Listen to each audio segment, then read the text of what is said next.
Wow, Dustin, we just finished our interview with Zac Dart, and for anyone out there who has dealt with injury or are currently dealing with the injury, or coaches, parents who have kids who are dealing with injury, or maybe some mental health struggles, that was so fantastic and enlightening to listen to someone who's been through all that. What are your thoughts, Dustin? I had the pleasure of coaching Zac Dart his junior year of high school, and should have coached him his senior year, but he had a very serious elbow injury after just being named the Utah Baseball Player of the Year, and was going to be a starting quarterback. And so I got to know him at a couple different levels, and what he went through having to have his career come to an end very quickly, which was set up to be what should have been a very promising collegiate career. And the struggles he dealt with going through that, and to get to where he's at now. And he comments on how he it's not who he is, it's just something he did, and how he had to turn the page on that and not live backwards, but live in the moment. There's so many good things in there that are relatable to current athletes. So parents, please share this with your kids, whether they've been hurt or not.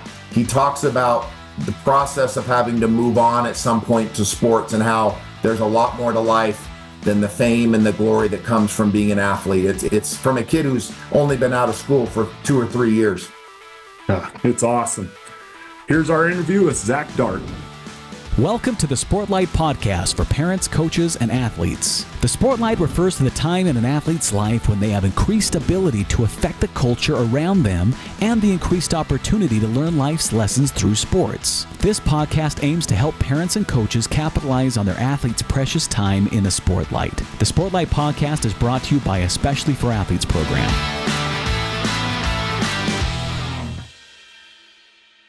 All right, so we have Zac Dart joining us today, and Zac's interview today is going to be a little bit unique. It's a little more personal for me personally, because I coached Zac in high school, and he lives in my neighborhood, and I watched him go through some things that were tough. So Zac, I'm just going to briefly kind of explain your background. You grew up in Spanish Fork, and you played football and baseball. You were the starting quarterback your junior year, got some time as a sophomore as well, but I became your head coach your junior year, and you had a good season, and you also were highly recruited as a baseball player at the time. BYU, I believe, offered you your sophomore season.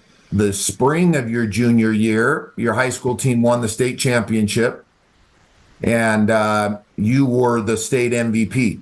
Going into your senior year, the summer of your senior year, we were all real excited for the football season because we knew we had a pretty good team coming back. You'd had a really good summer, and I watched you throw your last pass at a little scrimmage we were doing with another high school, and I even remember turning to somebody and saying, "Man, we're going to be really good. He's making some really good throws," and I knew we could do. We were going to run the ball well, and we just super excited. Everything seemed great. But you had an elbow, a lingering elbow issue. And I know what's that's like, because I had to have elbow surgery in college, and I had to have a back surgery in high school, and it prohibited me from playing basketball and football my senior years of high school. And that ended up being an issue for you. You weren't able to play football your senior year. You had to have elbow surgery. And your senior high school season was good, but it wasn't as good as it would have been had you not had that surgery. And then it led to you, I think, always trying to find that, get that back in college, and then eventually, not long after you got to BYU, it just wasn't working out, and the elbow didn't quite heal right, and you had to make a decision to walk away from playing baseball a lot earlier than you should have. Take me through your thought process when you first realized that what you thought you were going to do for years after ended. What was that like? I know it was hard, but take us through it. Yeah, I mean, I remember I was in Arizona when I got the MRI results back. I had felt like for a while there was some going on with my elbow. I had torn it I think a couple of weeks before our high school baseball season ended, we were playing at Park City, and I remember throwing a pitch, and it popped, and my hand went numb and everything. But I played through it for the rest of the season. We had a good team. I wanted to win state. We did, which was great. And then I had gone and pitched at the area code games or the area code trials a few weeks later and just not felt good at all. Velo was down, and then I had been doing football stuff a lot, and it didn't hurt as bad doing football stuff, but still just lingering issues. So we went and got an MRI, and I remember getting the results back, and it just saying torn UCL, Tommy John surgery likely required, and it just hits like a truck, you know? I mean, just devastated. I remember trying to think of like ways that I could. I remember trying to convince my parents to just let me play anyway. Just like, I don't need surgery. Like, I've been fine so far. But that was the biggest thing, is just denial, I guess, at first. And then I thought, I got to tell coach, I got to tell my teammates, I got to tell everyone. This is going to be a whole thing. So really just kind of overwhelmed with, to me, you know, I try not to be a martyr about it, but I just felt horrible because everyone else was going to have to tell everyone. I was going to have to tell you, like I said, and my team, and I just felt horrible. So, yeah, I don't know. That was really what first came to mind for me was the teammates and just everything. It was going to be a tough situation. It's pretty remarkable. Yeah. I mean, just like I would be thinking of my lost opportunities, and shows you're a good teammate to think about, oh man, I'm letting down my coach and my teammates. But anyway, Dusty, you're about to say something. I just thought that was remarkable. No, I was just going to say, I remembered as well getting a call from your dad, and we were in July, I think. You know, we were only a month away from the first game, and we had just had a great camp the last week of June, and looked really good, and ended up having a good year. It wasn't as good as I think it would have been had we had Zac. I think we would have done even better. We did have a region championship, and you know, we were like 8-2 or 8-3 or something, but there were you know, times when Zac was there on the sidelines with me where I just was, in fact, so much so that we put him in our last home game and had him go in and play receiver, just so he could be in there and finish, you know, the last game. Yeah. But Zac, as your coach, we had gone through things your junior year where I was honest with you on some things that, you know, I wanted you. I knew you had more in you. I knew you were a gifted kid, but you had been gifted your whole life, and I wanted you to feel a little bit what it was like to not be the guy. Because I knew there was going to come a time when you were going to be around other people that were good. And, you know, you weren't always going to be the guy. You were going to have to, you'll beat out some pretty good players. So I coached you pretty hard. And I'll never forget a game where, you know, you took a hit against Wasatch High School that was as hard as I've seen a quarterback get hit. I thought he was like KO'd out. And I had been on Zac to do things better, to be a better leader, and I told him, hey, you're good, but you're not great yet. And and Zac and I had some back and forth at some moments, and then that back and forth actually turned into this really deep relationship and trust for each other and respect, serious respect. And when he took that hit, I saw it coming too. We missed a block. They blitzed. I saw it coming. And I was like, shit, just duck. Just go down. Don't throw this. And he hung in there and he threw it anyway. And he just got plowed. Helmet under his chin, flattened him on his back. And within 2 seconds, he was back up again. I think before the kid that hit him was. And I actually had to check on him to make sure he didn't forget where he was at because it was such a big hit. But it showed me at that point that this kid he's legit tough, not only physically, but mentally tough. But where I really saw your mental toughness, Zac, was when you went through the experience at BYU. So take us through that. You go through your senior year, maybe start with what your senior year of baseball was like. You weren't able to play football. Tell us the difference because you guys were loaded. You had a better team coming back your senior year than you just had your junior year, and you'd won the state championship. You'd been the state MVP. You're coming back. You guys are going to win it again. What happened? And then take us into BYU and what happened there. Yeah, all that. There's a lot there. That's really good. I mean, I think the biggest thing, first of all, that informed all of that, like you kind of alluded to, is I learned a lot my junior year of football about preparation and, like you mentioned, toughness. I have always been, or I had always been, like a gamer. Like I was really competitive, and when the game was on, when the moments were big, like I wanted to get after it, which I think is really important. I think maybe that's most important because you can prepare all day, but if you're not a gamer, then you're in trouble. However, that led to me not really prioritizing preparation and being ready and grunt work quite as much as maybe I should have. And I learned that from you. You wore me out for that. I struggled because of that sometimes, but once I learned that, I got a lot better. I think I would have been a lot better my senior year because of that, and it made me a lot better at baseball as well.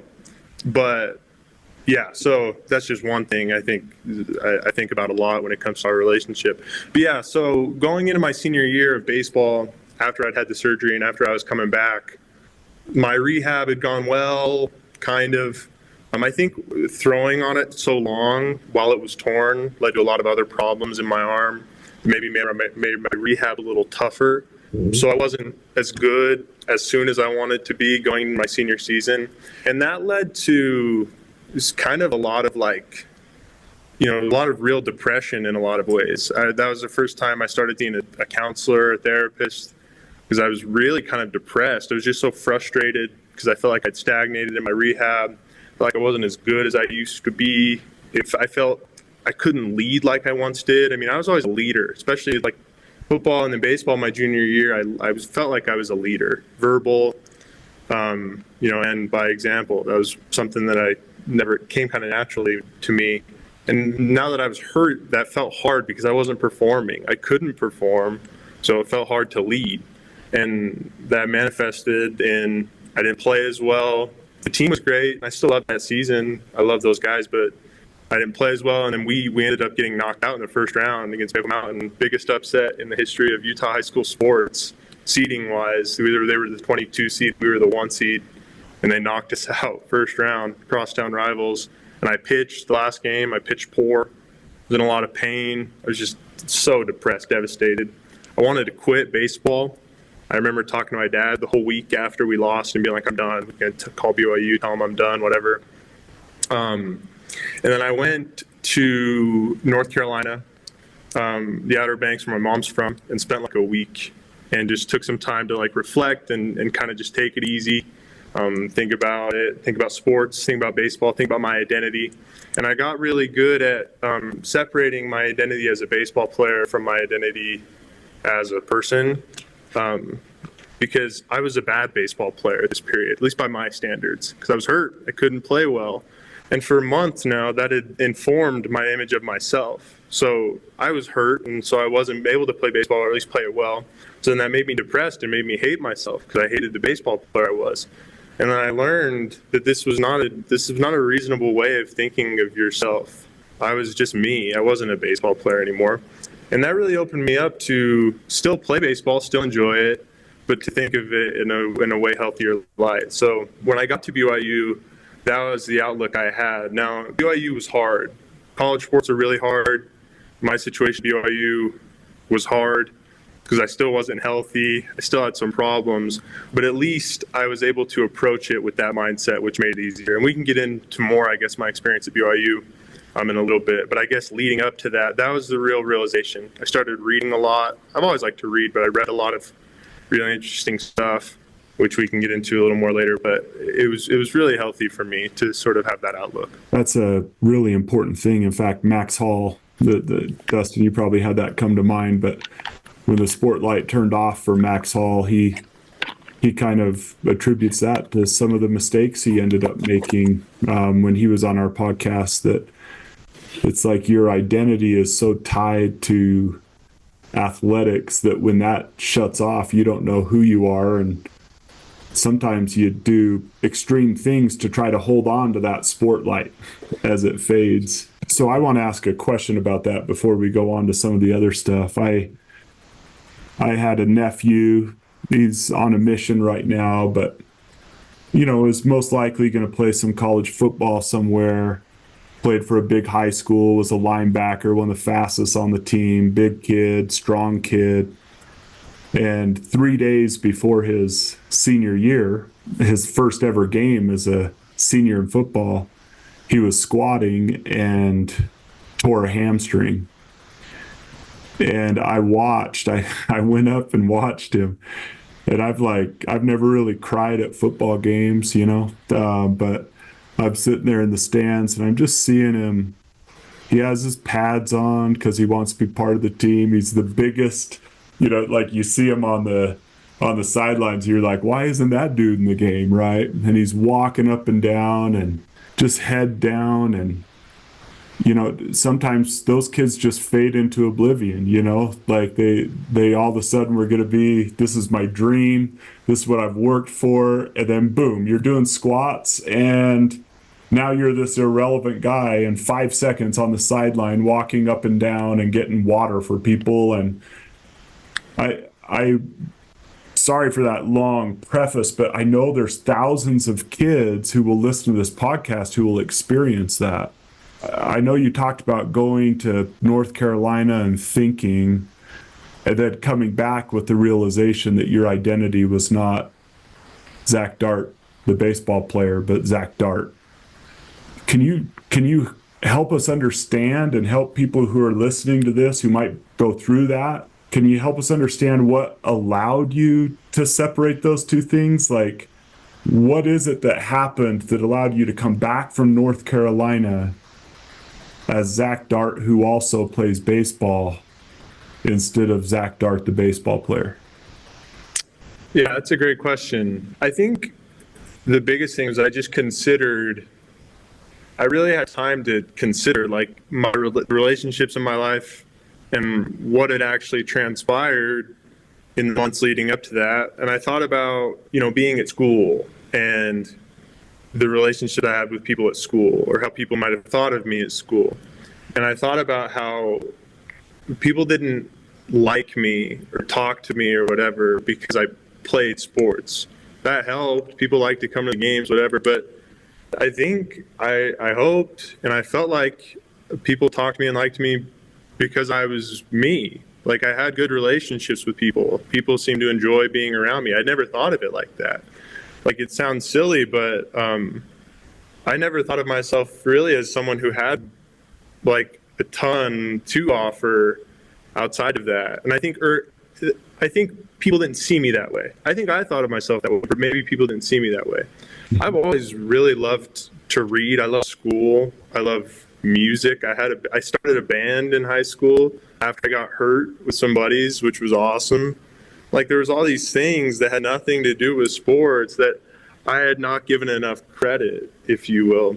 So I went there, and, all these people that I had grown up with, because I lived in North Carolina when I was a little boy, and it's a very small rural, it's the Outer Banks, and everyone knew me, but everyone knew me just as me. They knew me as Joel and Susan's grandson, or one of the Hancock boys, or what have you, which they didn't know me as a baseball player or whatever. Maybe they knew that I did that and they thought it was cool, but they just knew me as me. They'd known me since I was little.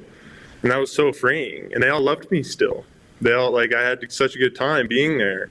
So I think that was the biggest thing, is just realizing that, I don't know, your relationships aren't centered around sports either. Because I think relationships are paramount, in importance. And your relationships aren't centered around that. Your relationships are centered around you as a person. So, yeah. It's hard to get people at the age you were at to see that, for young people to recognize what you recognized. We try, when we speak to them, to get them to understand that they're not the sport that they play, that's just what they do. But it oftentimes takes some maturity and some just growing up to look back and realize what you just said, was that most of the people I was around and hung out with could have cared less if I could throw a football or how far I hit a baseball, or how well I threw a curveball. We think so. You're right. We think that we become these performers, and it's what we do and under the lights that determines whether or not we're valued or liked or not. And it's hard. And especially nowadays with social media and different things, you really do. These kids feel like they have to live up to the reputation that's maybe been made of them. I mean, I knew that you were on, watch lists, and you were rated this and this, and you were even in football, it was, you'd be coming back your senior year, and people were going to, they knew we had all these seniors coming back, and then you feel like you let everybody down. And that's not how people thought of it, though. Like, nobody looked at you and thought, gee, Zac let us down. It was, gosh, that sucks. Like, that's unbelievably awful news. And then you have to step away from the selfish part of it.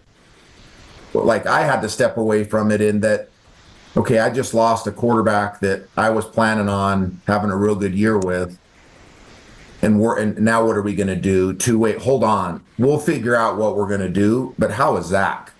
Right? And I had to try to keep a relationship with you, that knowing that I wasn't going to see you like I used to, and that you were going to be going through things that, only you could really figure out. It didn't matter what we told you or what you read or whatever.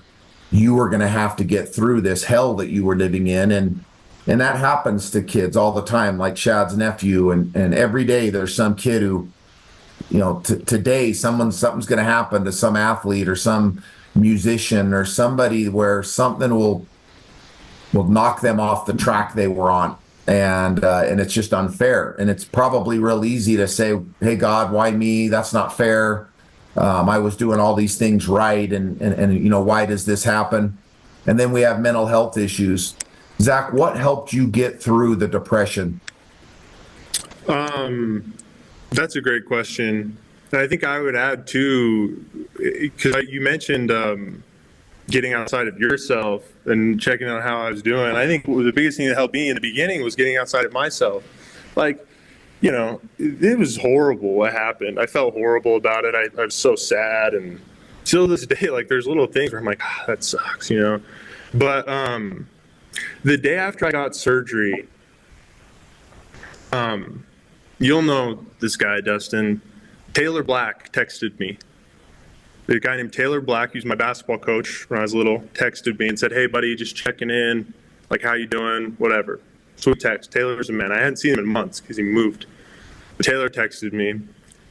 And then a few hours later, Taylor had a heart attack and passed away. Just hours later. Taylor had a son, Jaden, my age. We were buddies. And Taylor passed. So I just remember sitting on my couch. I was like still drugged up a little bit. I had my cast on, whatever, and I was just like I don't get to play football, but Taylor's dad or Jaden's dad just died. It's all good. It's all relatively easy, And I think in terms of the depression that would ensue, that was always what would kind of center me, is just being like, you know what, man, like, you need to get outside of yourself in this situation and see that, like, your situation is really, first of all, not that unique. And second of all, it's all relatively easy. And that's not to say that these issues aren't real, and that's not to say that they shouldn't be taken seriously. That's not to say I didn't need help.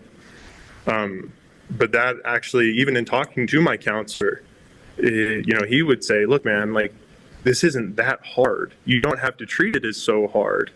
You can get over this. You can, not get over it necessarily, but you can rise out of this, because it's not that hard. It's going to be okay. So that was a big thing. And then also, like I mentioned earlier, learning to just distance my identity from sports. And that allowed me, and focus on better self-talk. That allowed me to have better self-talk. Because if I pitched bad the whole next day, I would talk to myself like I was like a loser or something. Like, you like, what have you done? Which is insane. Like, you just pitched bad. Like, you're not a loser. You're still a good person. You can still be, like, cool or tough or not even in terms of like masculinity or whatever. Like you can still be all of those things. You just pitched bad. Like it's completely unreasonable to treat yourself poorly because you played poorly or because you're unhealthy physically. So that was a couple things. I think that those were the two really main things that helped me. We had a guest, and then Shad, I know you have a question, but we've had a guest on our podcast twice, and you probably know the name as well, Zac, because I know you like to golf like we do, but Danny Summerhays, who's a professional golfer, one of the best golfers to ever come out of Utah. And we have a good relationship with Danny. I've become friends with Danny, and Shad and I have had several conversations with him outside and on this podcast. But he talked about having a similar situation to you, where the negative self-talk that he would say to himself after he hit a bad shot, it wouldn't help the next one, right? It when you say, man, you suck, right? Like, holy crap, hit the ball, you suck. Though we would, and Chad mentions this all the time, that we sometimes say things to ourselves that we would never say to somebody else, especially somebody else that we loved. And so Dan Summerhays talks about, and he actually writes it on his yardage book. He writes the word love yourself, which seems maybe a little corny when you first hear it. But then when you hear him talk about, he'll hit a bad shot and he'll say, okay, well, that didn't go right. I'm better than that, but I'm still a good dad and I'm a good husband and I'm creative and I have these other hobbies that I do. And he would get his mind back into a positive state before he went and hit the next shot. Instead of walking up to the ball, reminding himself of how, cruddy that shot was and why did he do it and he shouldn't be here and I'm going to lose and whatever. And that's such a mentally tough strength to develop. For you to have been able to have figured that out yourself at your age is tremendous, Zac. And really, that's where I think, and I can tell you from my own personal experience, I would not be where I'm at doing what I'm doing. I don't even think I would have met the woman that I married had I not had the ruptured disc when I was 16 in my lower back and the broken vertebrae, and had I not had the elbow surgery my sophomore year of college. Everything that's happened later on in my life, I can find direct reasons that is because of that. And lessons and things that you'll be able to teach people, like that's why I wanted you on. Things you'll be able to say and do and speak and help others who are going to be going through things that you have no idea the impact you're going to have. And like you've already come to realize, which is amazing to me. You'll look back and realize, yeah, it sucks. I know it sucks for you, Zac. I couldn't go to a baseball or a football game for years after college. Couldn't even watch it. Didn't want to be in person. I'd get there and I'd just be mad. And I'm sure you've dealt through this, but you get to a point where you realize it's not who I am and it's just a game and it happened. But man, there sure are a lot of people going through a lot worse crap in the world. And I sure have a lot to be grateful and happy for. Our worst problems are most people's dreams, right, to have.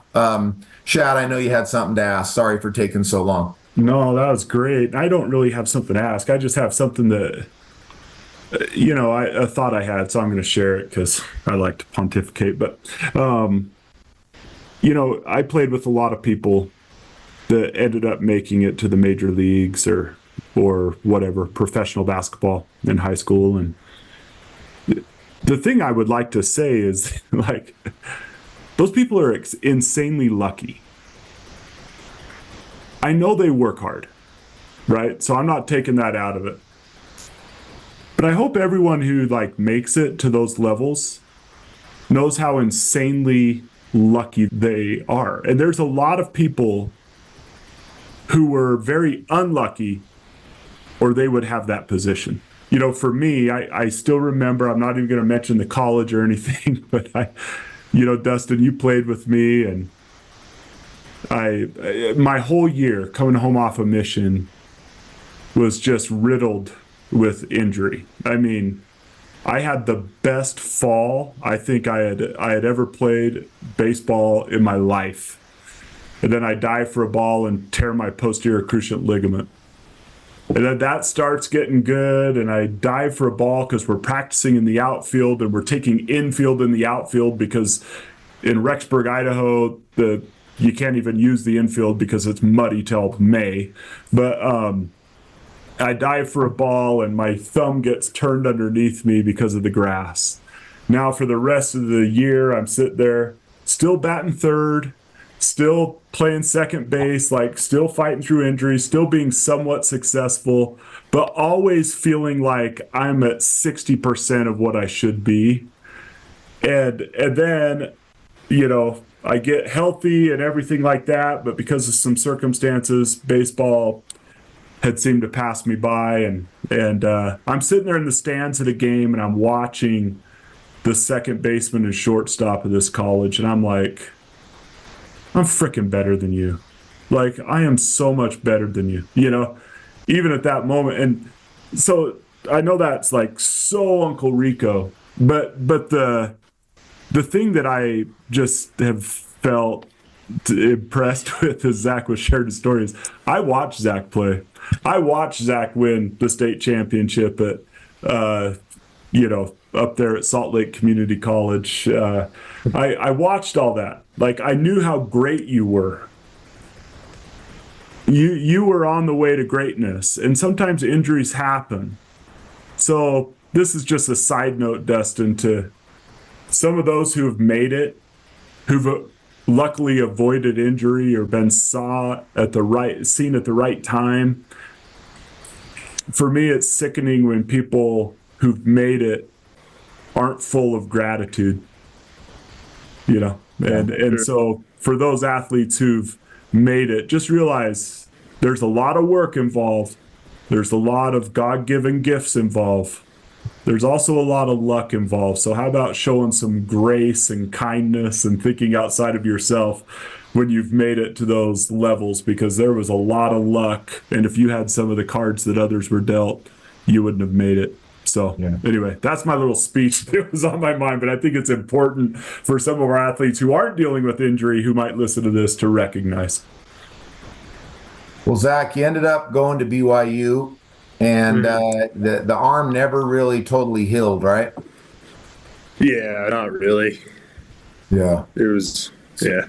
So you go there and you try to give it a shot, but you know that now at that level of baseball, it's really hard to play with that sort of injury, not at 100%, because you got to be at 100% to be able to compete at that level. And so you had to go through the process of making some decisions, and you ultimately decided to move on and kind of turn the page on that part of your life and get into new things. How's that been?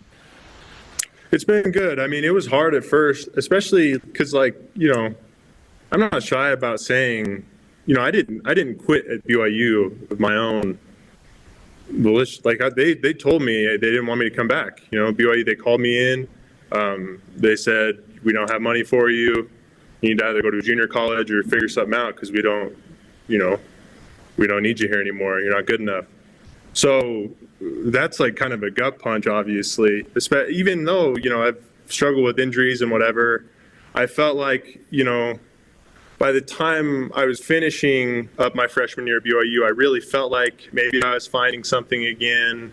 It was starting to feel a little bit better. I pitched a little bit at BYU, which ended up coming back to kind of haunt me because I burned my red shirt over 2 innings, which, what can you do?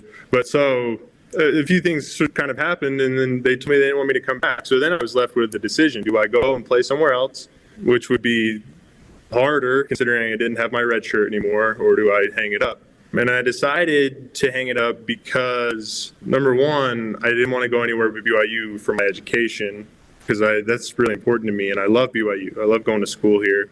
And also, I just was tired of chasing. I was tired of, trying to find some sort of success or some sort of boon that I didn't need and that didn't really exist even. There's very little joy I've found in finding that. Even though it took me time to like relearn that. We won state my junior year. I won state player of the year. I did these things, yet still I look back and I'm like, oh, I didn't fulfill my potential in this way. I could have been better in this way. Maybe if I wouldn't have got hurt, I always think about football. I had a decent junior year, but I struggled a lot of the time. I was like, oh, if I could have played my senior year, I would have corrected those mistakes. I would have been better. Same with baseball. I would have played better my senior year. It would have been better. I did this wrong my junior. I could have done all these things. And then at BYU, I could have done this and this. And it's like, I take a step back and I'm like, dude, you accomplished more than, most could ever dream of accomplishing when they start to play baseball. Yet I still sit and like frustrate myself over what I didn't do. So then I tell myself, okay, well, if I were to keep playing and achieve certain more things, who's to say I would just look back and say, well, I could have done this and this and this different. There's no end to chasing success in sports, unfortunately. So I just decided I didn't want to do that anymore. And I decided that I was going to be content with with the process and the experiences that I'd had. There's a book by Ernest Hemingway called The Old Man and the Sea. It's a short little novella, and it's probably my favorite book of all time. And it's the story of this old man, this old fisherman, who goes out to sea. He's had a really unlucky spell in fishing, and he goes out to sea, and he goes too far, but he catches this huge marlin. He hooks this huge marlin, and it's this big, long, epic, and he's fighting the marlin, and he's trying to bring it to shore, and he brings it to shore, and he finally gets there, and he turns back, and sharks on the way to the shore have eaten the marlin that he caught, the huge marlin, down to the bone. So he didn't get anything out of it. He put all this work in, and I kind of felt like that at the end of my baseball career. I worked so hard, put all this in, and I felt like I'd done some things, but then I looked back at it and it was just skeleton, it was just bones. There was no meat there. But The Old Man and the Sea, I find to be a really happy tale, because at the end, Santiago's at peace. He goes to sleep and dreams of lions, and he's like this kind of peaceful figure, and that's kind of how I see myself now. It's like there's nothing really to be gained at the end of your career. The gains come from the experience. I had fun. I made a lot of really good friends. I had so much fun. I learned a lot of things. I had great coaches, and I competed. And that's what it's all about. Like, there's not this binary of I succeeded or I didn't in sports. There's just the experiences that you had. And so when I realized that, I was like, I don't need to do this anymore. I'm good. I can move on and try to have other experiences. And that's what I wanted to do. So I decided I'd be done. I didn't want to play anywhere else. And that's really all there was, That's fascinating, Zac, and that you come to that. I congratulate you, man, on being able to get there, because that's I know pro athletes that are well past retirement who still aren't where you're at. They're still looking back and they're living backwards. And you can't live yesterday over again, right? We can't live our lives looking through the rearview mirror all the time. We gotta let it be and see the moment, be in the moment, and then look forward at what's coming. And that looking backwards or living backwards usually brings nothing but regret. Not that we shouldn't look back and recognize the good times, and that's okay, but even those times, well, let's make more. We need to have more good times, right? Like let's make more memories, and don't just live off of what happened. But it's hard to do, and it's very hard to do when something traumatic, a traumatic loss or something happens, to get stuck in that rut of what if, and looking back and asking the what if or the why me, or the that wasn't fair, and you can go down that rabbit hole, and it's hard to get out of. And so kudos to you, man, for realizing that's not a healthy way to live your life, and to turn in the page and saying, okay, to be at peace that you did something that there were a lot of high school baseball players, and there was one that was given the Player of the Year award, and you would have had a great senior year. But you know what, Zac? There's no guarantee we would have won a state championship. We would have done any better than we did. it very likely could have ended up with a sour loss at the end, and we would look back at it and say, you know what, like I said, you don't remember all the records and all the games, but you do remember some of those sweet moments that you have. And as long as those moments are remembered more than the negative ones were, then I think sports and the whole experience was a good thing. And as long as the lessons that came from the bad moments can be used to help us better deal with bigger problems that will come later in life that are real life problems, then we can look back and say, that it was worth it. And Zac, you're a much more resilient, much more optimistic and aware person because of what you went through. And as hard as that is to understand now, I really think that, you're so much more mature for your age than I ever was at that age. But you'll look back at this and maybe even look back and say, you know what, that was as strange as it sounds, it maybe was a blessing in disguise. It may turn out to be that way. And you're doing a lot of good with your life. But man, share your story, Zac. I know you probably already do, but tell people about it. Talk to people about it and what you did to get through it, and share it, because there are people out there that are searching for ways to get through these traps, that these holes that they're in. And sometimes hearing somebody talk about their experience and how they are crawling out of it can give them a little bit of hope for the day. So I hope you'll share your story and continue to do good, man. Absolutely. Can I close with a question? Appreciate it.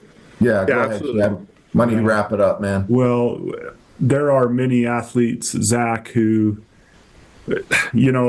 because of you're taught to be tough, to fight through stuff, to get up when you get hit and Wasatch under the chin and knocked out, you pop back up before the guy who knocked you down. And that's great. That builds resilience. That's awesome that we learn that through sports. But I've witnessed how that can almost be detrimental to some people when they start to face a mental health struggle, depression or anxiety, that they start just trying to plow through it themselves. And I'm grateful that you mentioned that, you dealt with some depression, and you went and you visited with a counselor and got some help that way.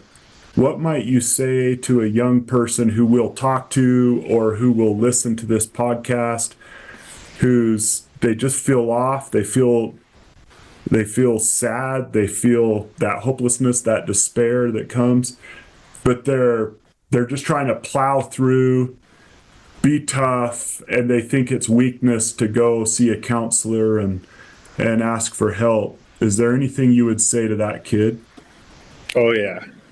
Too many. The biggest thing I think is understanding that toughness and competitiveness and needing help and being sensitive and being a normal person are not mutually exclusive. Not even close. Some of the most incredible times or dominant periods of athletics for me were times where I was really struggling and needed help.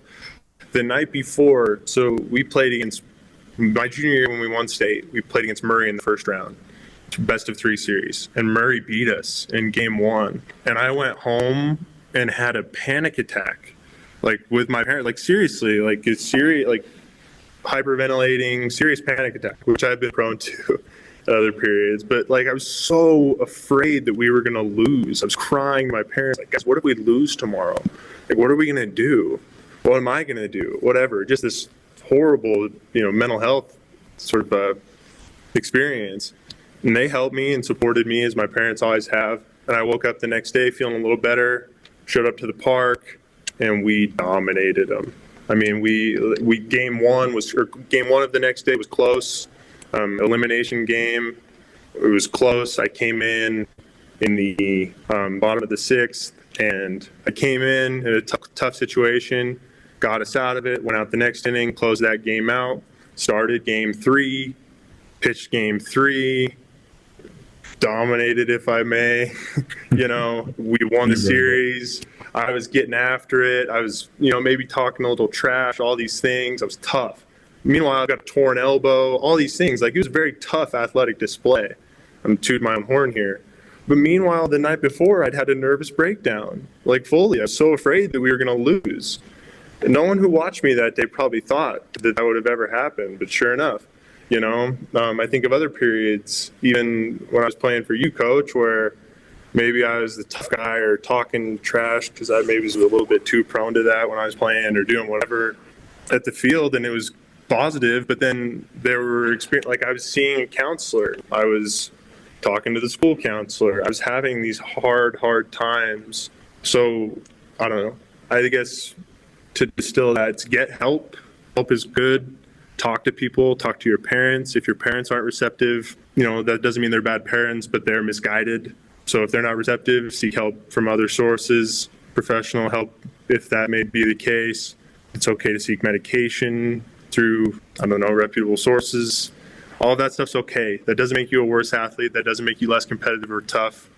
Matter of fact, for me, it made me more competitive, more tough. It allowed me to be a better athlete, better performer.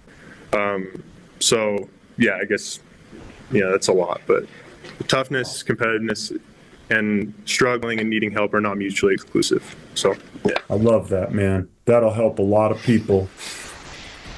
I'm glad you figured it out. Zach, listen, man, we appreciate you hopping on with us. We're proud of you. Like I said earlier, please keep where you can help people. We'd like to stay in touch with you and even have you back on again to talk a little bit more specifically about the mental health stuff. How do we got to talk about it. When you had your elbow issue, when I had mine, it was very similar to yours. I came in to close a game and wasn't warmed up right. It was cold. We were at Bountiful High School, and I pitched and felt my fingers go numb and start tingling. And next pitch, I couldn't get it to home plate. It bounced, but figured out a way to still play on it for several months. And that, so I know what you were doing, the ice and just everything you were doing to try to get through the next day. I had days I couldn't wash my hair for 2 or 3 days after I pitched because I couldn't raise my arm that high. I had to just use my left arm, and couldn't get milk out of the refrigerator with my right arm. I had to use the left arm, and you can't grip all it. These. What's that? You can't grip it. I remember. Yeah, you can't grip it and get the lid off. But we're crazy. We just keep thinking, oh, I can do this, but eventually we get to the point where we have to go tell somebody something's wrong. And we look back and say, man, I probably should have, if I'd have done that sooner, maybe I could have addressed this thing sooner and gotten it taken care of.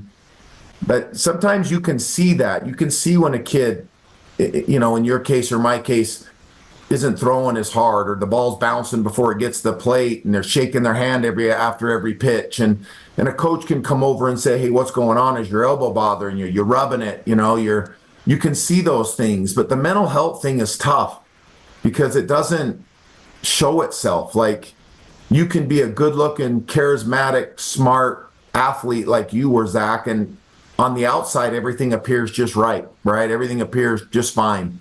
And if we don't go and tell people that, hey, inside is this tidal wave of emotions I'm dealing with right now, it's not like an ACL tear, a broken arm or something where everybody can see there's something wrong. And so we got to talk about it. And we've got to stop with this stigma that it's some sort of weakness, or it's some sort of, something that has to be hidden, and that there are people that can help, and not just for kids, but for adults too. But we got to talk about it. And we all have to admit that it's a thing, that we're all going to deal with some sort of mental health issue at some point in our life. We may not know that we are at the moment, but now fortunately we're learning more about it. And so, Zach, my ask of you, and I know Shad would back this up, our motto is keep your eyes up, do the work, as you know. Keep being optimistic, keep looking up, keep looking for ways to help others, and keep looking to God, and keep, being aware, but then work and fix things and help other people and serve.